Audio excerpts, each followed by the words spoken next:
Assalamualaikum warahmatullahi wabarakatuh, rekan trader Indonesia dimanapun berada.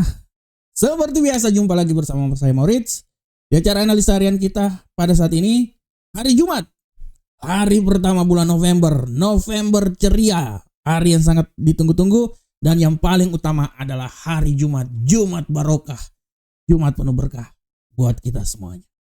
Rekan trader, hari ini adalah hari yang sangat menentukan. Hari ini perdagangan sangat luar biasa, dan hari ini akan ada rilis data non-farm payroll.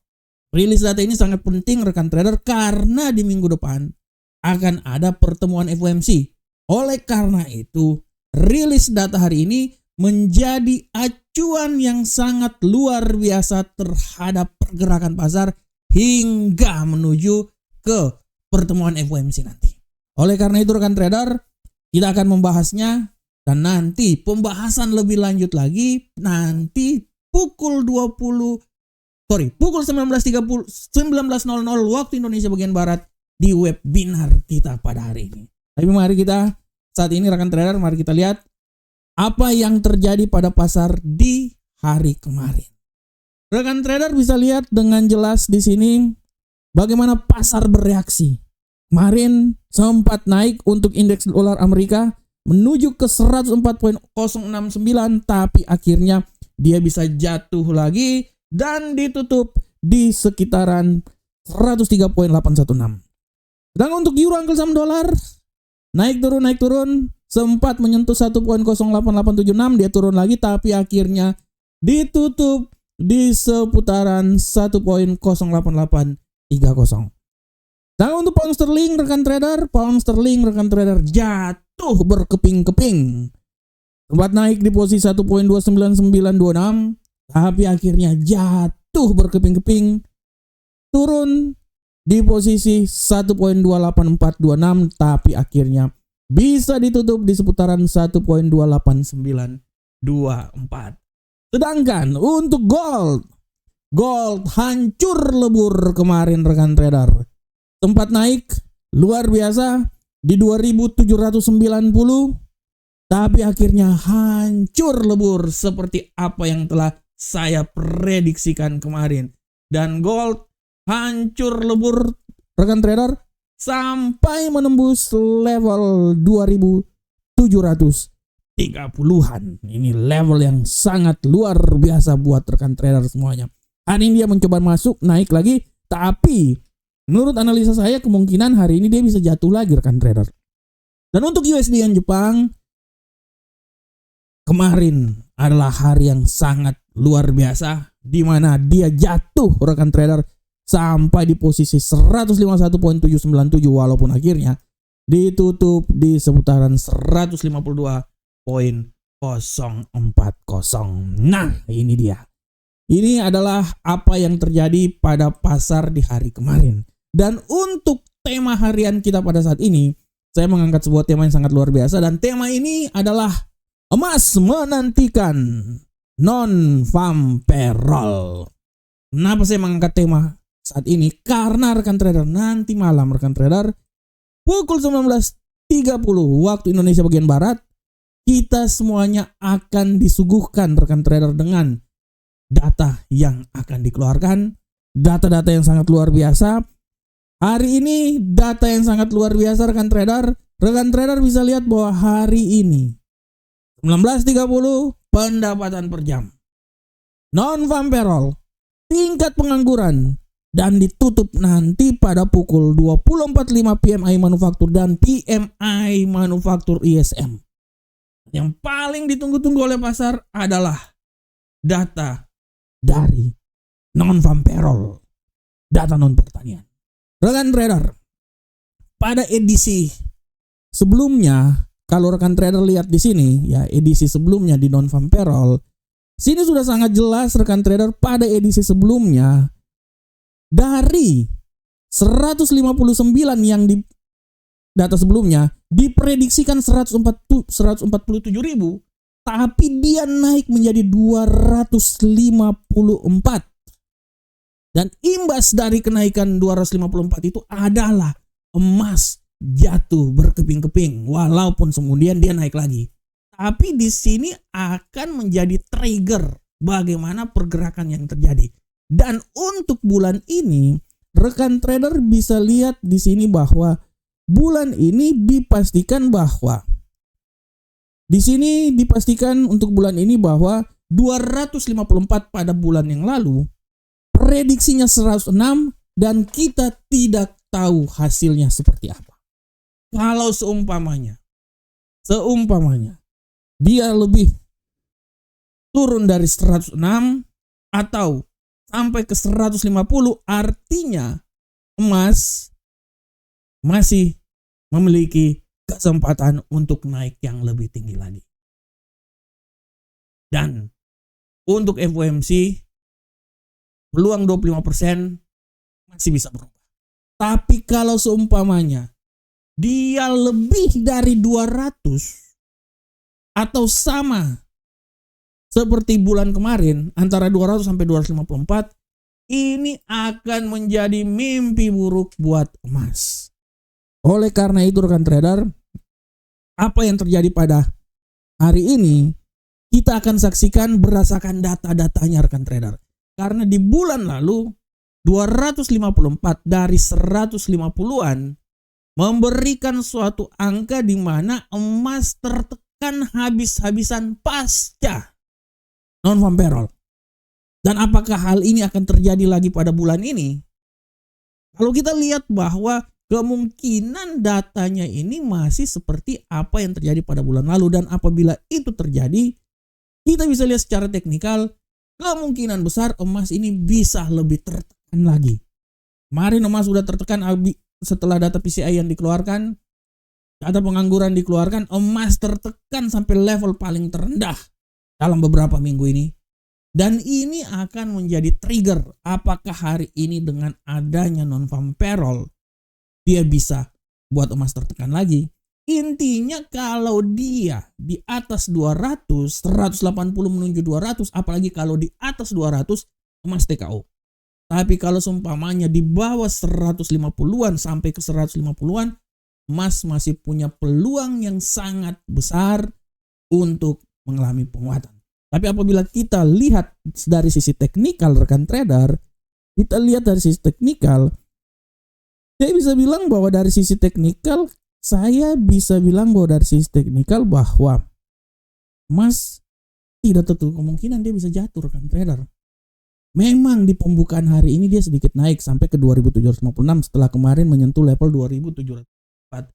Tapi setelah koreksi yang terjadi saat ini, saya mengkhawatirkan bahwa pasca non-farm payroll emas itu bisa jatuh lebih rendah lagi. Dan apabila nanti kalau dia jatuh lebih rendah,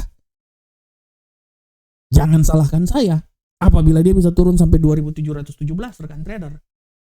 Jangan salahkan saya apabila data yang terjadi nanti malam, apabila datanya di luar ekspektasi atau sesuai dengan ekspektasi yang ada untuk dolar Amerika dan memberikan kekuatan yang kuat untuk dolar Amerika, jangan salahkan saya apabila emas bisa turun sampai ke 2717. Oleh karena itu, analisa minggu lalu, saya dengan jelas bilang bahwa emas punya peluang naik ke posisi yang lebih tinggi, tapi ya ada tapinya, dia tidak akan sampai ke 2.800. Dan itu benar rekan trader. Rekan trader lihat apa yang saya bilang benar. Saya dari awal saya bilang bahwa emas kemungkinan naik, tapi 2.800 masih jauh dalam genggaman. 2.800 itu akan bisa terjadi setelah pertemuan FOMC nanti. Dan apa yang terjadi rekan trader kemarin, emas jatuh. Dan apabila hari ini emas masih bisa mengalami kejatuhan akibat data non-farm payroll, saya bisa pastikan bahwa jangan salahkan saya apabila emas itu bisa turun sampai ke 2.717. Dan kemungkinan apabila nanti non-farm payroll dia naik lagi, itu udah masalah lain. Tapi kalau seumpamanya hari ini pun juga kalau emasnya naik, masih tetap belum cukup sampai ke 2.800. Tapi apabila dia turun, jangan salahkan saya apabila sampai ke 2.717. Oke rekan trader, demikianlah tema harian kita pada saat ini. Mari kita coba langsung aja masuk di analisa teknikal. Seperti biasa kita masuk dari indeks dolar Amerika. Indeks dolar Amerika hari ini, rekan trader, kita lihat bersama-sama bahwa pergerakan yang terjadi pada indeks dolar Amerika hari ini masih memiliki kemampuan untuk naik ke posisi yang lebih tinggi lagi. Saya bisa bilang bahwa hati-hati, dolar Amerika ini bisa naik sampai menurut saya tidak terlalu kemungkinan dia menyentuh level 104.102. Tapi hati-hati, pembalikan arah bisa membuat dia turun lagi ke level paling terendah ya. Ini saya amankan dulu. Oke, dia bisa turun sampai level paling terendah di seputaran, menurut saya dia di sini rekan trader ya. Nah, seputaran 103.723 dan level tertinggi di seputaran 104.102. Bagaimanakah untuk euro angkel saham dolar? Euro angkel saham dolar hari ini rekan trader, kita bisa lihat bahwa euro angkel saham dolar masih memiliki peluang yang sangat luar biasa, tapi tendensi bearish bisa saja terjadi. Saya memprediksikan tendensi bearish hari ini tidak tertutup kemungkinan dia bisa jatuh sampai level paling terendah di posisi 1.08542. Tapi hati-hati rekan trader, penguatan juga bisa saja terjadi dan hati-hati dia bisa naik sampai level maksimum di posisi 1.08968. Hari ini non-farm payroll, jadi pergerakannya itu sangat hati-hati. Ya. Selanjutnya bagaimana ke pound sterling, rekan trader, kita lihat bersama-sama pound sterling. Untuk pound sterling, rekan trader, kita lihat bersama bahwa pound sterling hari ini malu-malu kucing. Mendatar, tapi tidak tertutup kemungkinan dia punya peluang untuk naik ke posisi yang lebih tinggi. Saya berasumsi bahwa apabila dia naik, ya kenaikan paling tertinggi ya menurut saya di 1.29352. Tapi hati-hati, pembalikan arah pun juga bisa membuat dia jatuh terkapar-kapar dan dia turun sampai di posisi terendah di seputaran 1.28593. Dan untuk gold rekan trader, kita bisa lihat bersama-sama bahwa gold hari ini, pergerakan yang terjadi pada gold hari ini luar biasa. Dia mencoba untuk naik ke posisi yang lebih tinggi, tapi hati-hati pembalikan arah. Saya bisa bilang bahwa dia akan mengincar 2.764, tapi tidak tertutup kemungkinan dia bisa jatuh sampai ke level 2.734. Nah ini dia. Ini saya kasih gambar dulu ya rekan trader ya. Saya kasih gambar dulu rekan trader arah pergerakan yang terjadi di sini ya.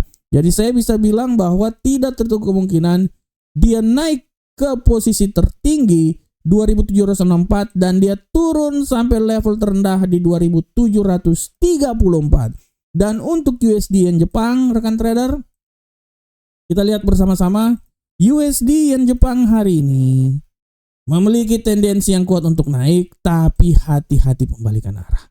Tapi secara garis besar saya bisa bilang rekan trader dia kemampuan naik masih tinggi dan saya memprediksikan dia bisa naik sampai ke 152.893, tapi peluang pelemahan bisa aja terjadi sampai level 150.797. Nah ini dia. Oke rekan trader semuanya. Oke rekan trader, demikianlah analisa harian kita pada hari ini.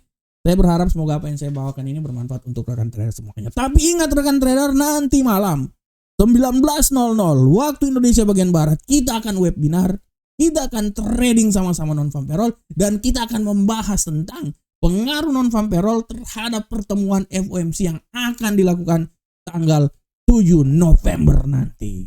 Rekan trader, demikianlah analisa kita hari ini. Saya berharap semoga apa yang saya berikan ini bermanfaat untuk rekan trader semuanya. Akhir kata, assalamualaikum warahmatullahi wabarakatuh. Sampai ketemu kita di pertemuan berikutnya. Salam profit Indonesia.